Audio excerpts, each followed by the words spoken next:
Well, I don't know about you guys, but this Xbox leak has absolutely blown my mind, and for multiple reasons. Not only because of the content within the leak, but the fact that this much leaked in the first place is shocking. And I kind of feel bad for Microsoft because these are a lot of things that, well, I mean, I'm in marketing, so I know a lot of these things are being developed in the back. They're coming up with all the new cool imagery, and they're excited to unveil it to everybody, and instead it leaked. So whenever leaks come out, it's always interesting to talk about them, but I also feel bad for the people involved with the actual launch of the system or game or whatever it is that leaked, because I know that's a lot of work. So let's just dive right in. You're watching FANTAVISION. My name's Fanta, and let's start with the biggest reveal of them all, and that is the new Xbox Series X refresh, which is a little disappointing in my opinion, because whenever we talk about a refresh of consoles, normally it's going to be more powerful and there's a slight change in the way they design the system. This time,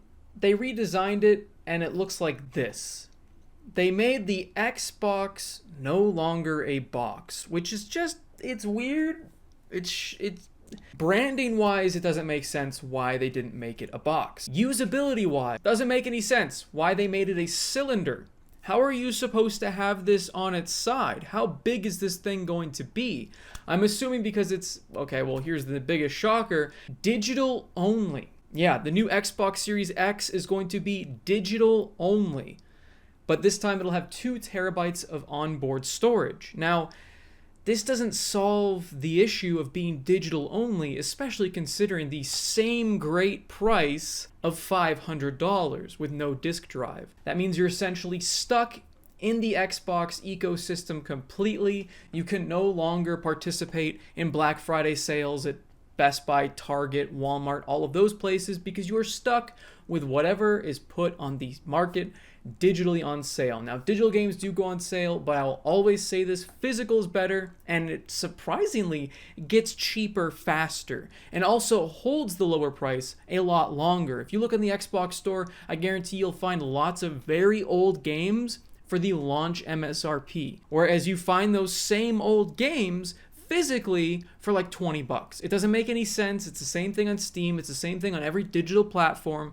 They'll have great sales, but when that sale is over, those prices are gone. Now it's back to launch pricing, and that's ridiculous. I will always stress that this is an issue, and the fact that the refresh is only digital should be alarming. All of these things that have leaked are alarming to me, because whenever something leaves our control more and more, and it's more in the control of these companies, we, the customer, get screwed over every single time. There's not a time in history where suddenly, oh, we're giving up control, this is a good thing. No, that has never happened, so it's sad to see that it is happening with the entire Xbox refresh, and I don't know why they didn't just come out with a 2 terabyte Xbox Series X with a disk drive. You get the best of both worlds. You get the storage upgrade and you get the disk drive. So you can play all the games you have already. You can buy Xbox original games that are backwards compatible. You can buy 360 games that are backwards compatible. You can buy Xbox One games that are backwards compatible and Xbox Series X games. All those discs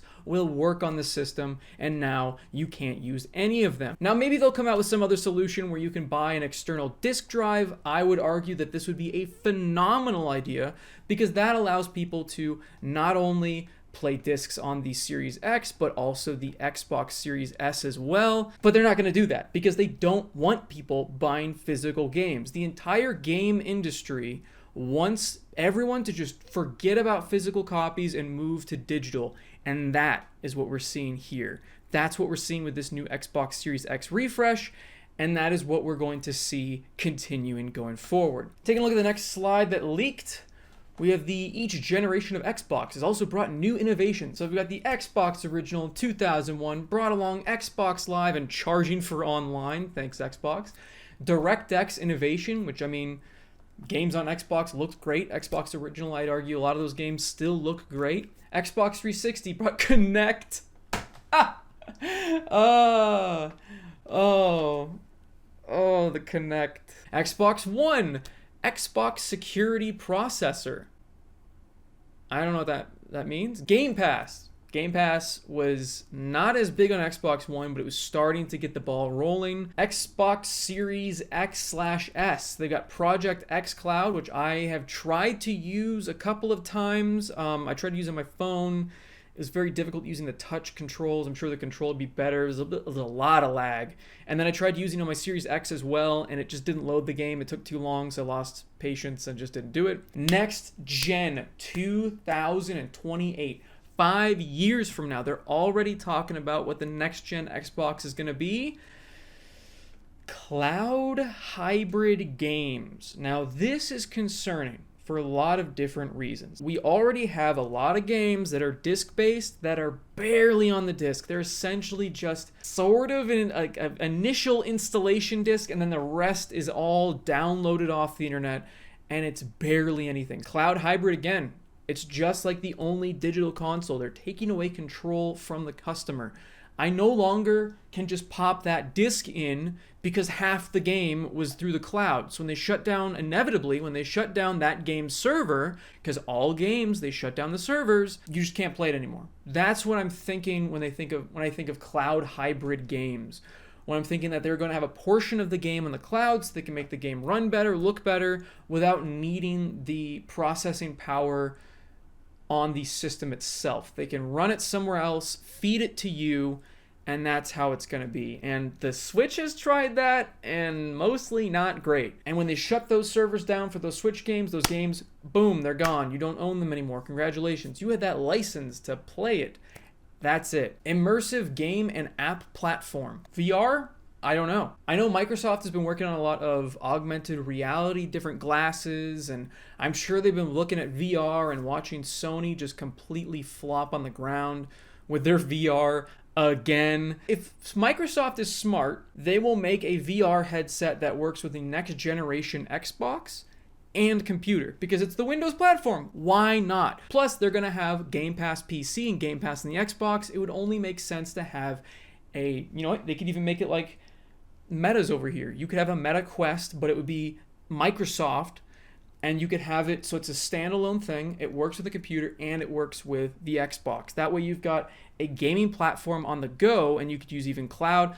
There's so many different things they could do. I can make a whole video speculating on how they do VR with Microsoft. So let's just take a quick look at, next slide, cohesive hybrid compute. Our vision: develop a next generation hybrid game platform capable of leveraging the combined power of the client and cloud to deliver deeper immersion and entirely new classes of game experiences, optimized for real-time gameplay and creators. We will enable new levels of performance beyond the capabilities of the client hardware alone. I don't know about you guys, but I feel like current hardware is already not being utilized to its full extent due to unoptimization, bad game engines, things like that. Because I mean, the Series X, I feel like the full power of the system really hasn't been tapped into yet.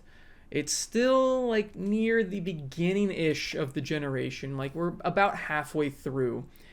And I still feel like we haven't gotten a game where I'm like, whoa, they're using the Series X to its full max potential here. Now, like, Forza games look great. There are games that look great, but none of them I feel like are completely optimized and tailored to that platform, where it has absolutely blown my mind. And I'm like, oh my God, it's working, it's full computing power. I just don't understand why they have to keep thinking about, oh, we need even more power. Like, I get it. But at the same time, I think optimization is the key, and trying to make games look better and better and better, the frame rate better and better and better. Just get a solid 60, make the game look crisp, pick a good art style, and above all else, make a good game. And that's the thing I think Microsoft really needs to focus on over power. They need to make a good game. Starfield, good game. Not amazing. They need to deliver more games than just Starfield, if that's... I'm trying to think of another Microsoft exclusive that has come out anytime recently that has just blown the socks off of people and just driven people to buy an Xbox Series X. Starfield's the biggest thing I can think of when it comes to selling an Xbox Series X to people. Everything, I can't think of anything else. Please let me know in the comments. Tell me I'm wrong, because it doesn't seem like they are really focusing in on creating unique and engaging experiences. Instead, they're focusing on something else that we're going to see in another slide. All right, another slide that has me a little concerned. We're going to go through some of these things. I'm not going to know 100% of everything that's on here. I am more focused on the things that are worrying to me. Creator efficiency, AI game testing. So that sounds like game tester jobs are going by the wayside and AI is going to take over. That sounds terrible. Procedural content generation. See, we're in the category of creator efficiency. And the thing is, like, you can use AI and procedural content generation and things like that to enhance your game. But a lot of the times they're really used as a crutch, and they're used as something to just slap something together quickly without having to make it yourself. And the thing is you can tell the difference in most games between handcrafted experiences and procedural generation. A lot of games, unless it is like a roguelike or something where they have a lot of handcrafted elements that they give to a computer and it builds it into simple levels. Like if you're using like an open world game and you're putting a bunch of procedurally generated places, you can tell because they're not as well done. They just won't be for a very long time. They can keep working on that, they can keep working on that technology, but there's really that human touch you can tell when you're playing a game that immerses you into the world because the person that put it together is trying to tell a story by the way they put everything there. There's things put there with purpose. Whereas when you do procedural content generation, it is not put there with purpose. There was no thought behind it. There was a machine thought of this makes sense to put here, so I'm just going to put that there. I don't want them to really lean into that, and I'm hoping that's not what this means. Another section that worries me, live ops. Monetization improvement. Monetization improvement essentially, in my mind, means they are going to look at how people spend money, look at how people don't spend money, and then figure out how to get those people that are not spending money to spend more money. So looking at ways to make you want to just give them your wallet. And I don't like that because most of the time the game industry, it is tricky things like fake currencies or FOMO, like in Fortnite and all these other games with rotating shops. There's so many different awful things that have come out of the game industry when it comes to monetization, so that makes me worried. So enough of my doomsaying, let's get to something really cool, and that's this next slide, which is the new Xbox controller. That's right, they're coming out with a new one. Now, is it going to be completely different? No, thank God, because I really like the Xbox Series X controller. And guess what? With the new controller, they're giving you what you PlayStation people want. It already comes with a rechargeable battery. That's awesome. And guess what? You can swap it out. You can take out the battery. I know, it's shocking, but that is amazing. I love that you can take the battery out. You can swap it out when it inevitably dies, because it will. And that's great. Keep making it easy to do things like that. And they're not done. They're making it even better by making it easy to replace bits that break. What? Durable and reliable. Now, these are two things that most controllers are not known for. I mean, almost every freaking controller these days, it feels like has some sort of stick drift issue. And modular thumbsticks. You get stick drift? Does it break? Rip that shit out, throw it away, put in a new one. That's how controllers should be. Play anywhere. Xbox Wireless 2, Direct to Cloud, Bluetooth 5.2, seamless pair and switch, new mobile app features, C-paired devices and cloud, managed devices and accessories, which means, from what I've heard, that you can easily just go from your Xbox to like your phone, and it's not a pain in the ass. It's very simple. Easier to use is how all of these companies should continue to implement and improve their products. The easier it is to use, the more likely I am to use it. Precision haptic feedback. That's a thing that I absolutely love about the Xbox controller and the PlayStation controller. Both have amazing haptics. I love the feeling of the sticks on the PlayStation 5. I also love the feel, like the rumble in the sticks on the Xbox controller, and where you feel the rumble in different places in the controller really does immerse you more into the game. Whenever I've got rumble off in certain games that I'm playing, it just feels like an empty experience. Like you don't get that vibration of the machine gun. I don't 100% know if they're going to just add more motors or what that means, Or if they're just going to steal from PlayStation, do the trigger thing, that'd be cool. That's fine. Steal things from each other. Improve. Learn from each other. That's great. VCA haptics double as speakers. Now, I don't think I really care a whole lot about the speaker on the PlayStation. I know they've kind of leaned into that since the PlayStation 4. I've never really noticed it like improving the game experience, but I don't hate it. I really don't, especially when you're hearing like different noises in Astro World, or not Astro World, the Astro's Playroom, where you like hear the different like sounds of him walking, and you hear the rain, and you like feel the haptics of the rain on the controller. It's just, there's so many different like immersive things you can do with a controller, and now Microsoft is finally leaning in. They're like, you know what? We've kind of perfected the design that we want. Now we're just going to improve. And I love that. That's great. You don't have to reinvent the wheel, but adding more features is never a bad thing. Accelerometer.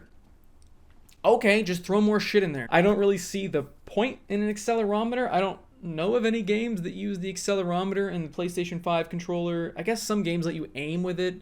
Again, Astro's Playroom takes advantage, like full advantage of everything that controller can do, which is just an amazing game to play. If you haven't played it and you own a PlayStation 5, you're doing yourself a great disservice. Go play that game right now. I guess we can see what games do with it, but I have a feeling that most games are not going to adapt the accelerometer, but sure, throw more shit in, as long as this thing isn't going to be incredibly expensive. How expensive is this thing going to be? Quieter buttons and thumbsticks. I've never really had an issue with the loudness of the buttons or the thumbsticks, but sure, fine, whatever. If you want to make them quieter. Approachability, engage, and delight.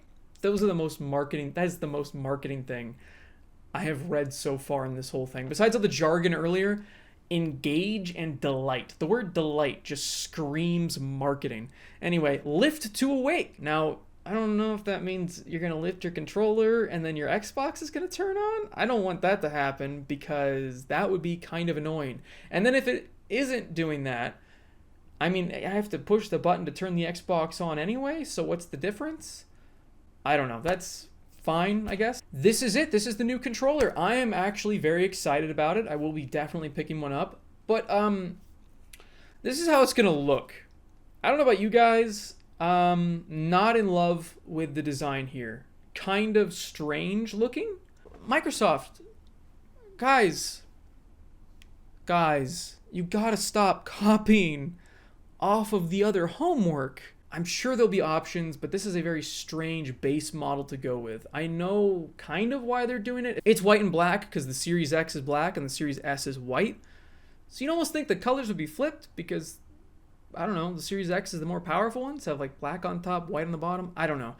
But overall, very strange look to the baseline controller. I still want one because of all those different features. I'd like to try it out. And guess what? Going on to the next slide, $70. You know, extra $10 on top of a regular one, that's fine. It comes with a rechargeable battery. I think the extra $10 is warranted, especially with all those other features that they've added in. That's fine, whatever. $70, that is kind of normal. I think these are $70, $75. So the fact that that's kind of the normal price of a controller, they go on sale all the time. Something that's also interesting about this new slide, if you look at this is the launch timelines. So you can see close to September of 2024. Look at that. What is that? Elwood. Elwood is the new Xbox Series S, and it's going to be a terabyte. And it's going to be the new standard. It's going to be the new standard Xbox Series S, and they're going to sell the old Series S at $200. The Series S has already hit $200 before. In fact, I think I've seen it cheaper than $200 before. I've also seen it $200 and come with an extra controller. So $200 end of life. I mean, it makes sense because MSRP it's still $300, even though nobody should buy it for $300 because it's constantly on sale. But here we are. The new one is going to be a terabyte. They're going to phase out the old one, which makes sense because why the hell was it 500 gigabytes to begin with? I completely forgot that it was only 500 gigabytes until I looked at this thing. That is shockingly small, considering that it is a digital-only system. And then there it is, Brooklyn, coming out before November, late October, 2 terabyte, digital-only Series X that I am not excited for because it's a digital-only Series X. Who cares? And it's a cylinder. I can't get over the fact that it's a cylinder. Anyway, this video has gone on way longer than I meant to. I don't know how long it is after I've done recording. I've been recording like over half an hour of just me ranting and rambling. I don't know how much is going to get cut. If you guys want to see the full version, maybe I'll just put the full barely edited thing on my Patreon if you want to go check that out. But thanks for watching, everyone. Let me know what you guys think down below in the comments about all of these leaks. And now they've also talked about, real quick, I want to cover the game leaks just for a second. They didn't mention Halo at all. I mean, they mentioned buying Nintendo, and they wanted to do that, which is also very horrifying, and you should hate that, because we need competition, and if there's only 2 competitors and they buy up Nintendo, PlayStation ain't gonna win. PlayStation is barely competing at that point, because Microsoft wouldn't have Nintendo games. Nintendo has sold hundreds of millions of Switches, not because the Switch is the most powerful, amazing console in the world, but because of Nintendo games. So that'd be bad. I'm hoping that never happens. That would be something I would want the FTC to stop. I would not want them to buy Nintendo. That would be a problem. They'd be getting damn close to a monopoly. But yeah, no Halo. So that means the future of Halo is very in question, and it makes me very sad, because I'd love to see them just please give it to a good studio. Give it to a studio that gives a damn about Halo. Don't make it this big open world Far Cry clone. Don't do any of this monetization shit. Make a Halo game with a campaign that we know and love, with a multiplayer that just comes with all the stuff. It's that simple. It's so easy. Find out some other monetization scheme later on, you know? Figure out something that's going to be unobtrusive, not stupid, and will allow people to play the game and enjoy it. Look at the Master Chief Collection now. Make a game like that. It's not going to happen, but that's something I would love to see. Let me know what you guys think down below about this massive Xbox leak. If you're as worried as I am about the future of physical games, especially since, oh my god, I think I'll make a video about that, where how some game development studios aren't even coming out with physical copies anymore. Like big games like Alan Wake 2 is not going to have a physical copy. That's crazy. Let me know what you guys think about the leak down below. Of course, please do like the video if you guys liked it. Subscribe for more content. And as always, have a fantastic day. See everybody.